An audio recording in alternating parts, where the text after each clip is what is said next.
বিহারের ছট পুজোতে ঠেকুয়াকে প্রসাদ হিসেবে ধরা হয়। আমরা বাঙালিরাও কিন্তু এই ঠেকুয়া খেতে খুব ভালোবাসি। তাই আজ সহজ পদ্ধতিতে জাগরি পাউডার দিয়ে এই ঠেকুয়ার রেসিপিটা বানিয়ে নিলাম। নমস্কার, আমি মণিদীপা। আমার চ্যানেল কুক উইথ মণিদীপাতে আপনাদের সকলকে স্বাগত জানাই। চটজলদি আমি যেভাবে ঠেকুয়াটা বানাই সেটাই আপনাদের সাথে আমি শেয়ার করলাম। এখানে আমি পেতলের পাত্রে 2 কাপের মতো আটা নিয়ে নেব।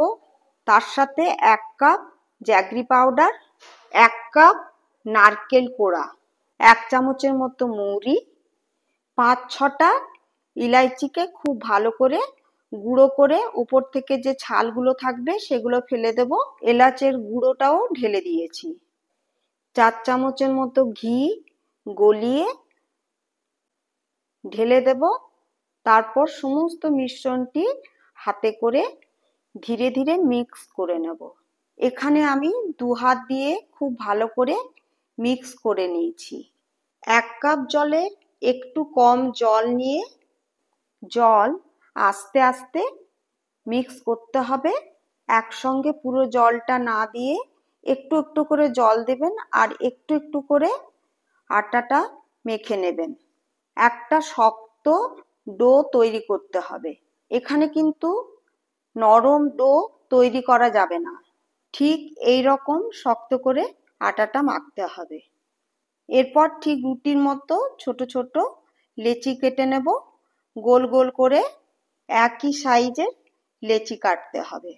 ঠেকুয়ার জন্য একটা ছাঁচ পাওয়া যায়, কিন্তু আমার কাছে সেই ছাঁচ ছিল না। আমি এখানে কাঠের কাঁটা চামচ দিয়ে এরকম একটা ডিজাইন করে নিয়েছি। আপনারা নিজের পছন্দ মতো ডিজাইনটা করে নিতে পারেন। কড়াইয়ের মধ্যে রিফাইন তেল গরম হতে দেব। তারপরে আঁচটা কমিয়ে দেব।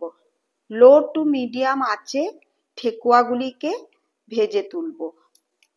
লাল করে ভাজতে হবে, কিন্তু কম আঁচে ভাজতে হবে, না হলে ঠেকুয়াগুলো ওপর থেকে লাল হয়ে যাবে আর ভেতর থেকে কাঁচা হয়ে থাকবে। দেখুন ঠিক এই রকম একটা কালার আসবে। তাহলে আর দেরি কেন, এই ছট পুজোতেই বানিয়ে নিন এই রকম একটা হেলদি জ্যাগরি দিয়ে ঠেকুয়ার রেসিপি। আমার রেসিপিগুলি যদি ভালো লেগে থাকে তাহলে একটা লাইক আর চ্যানেলটিকে সাবস্ক্রাইব করতে কিন্তু ভুলবেন না। ভালো থাকুন, সুস্থ থাকুন, সঙ্গে থাকুন।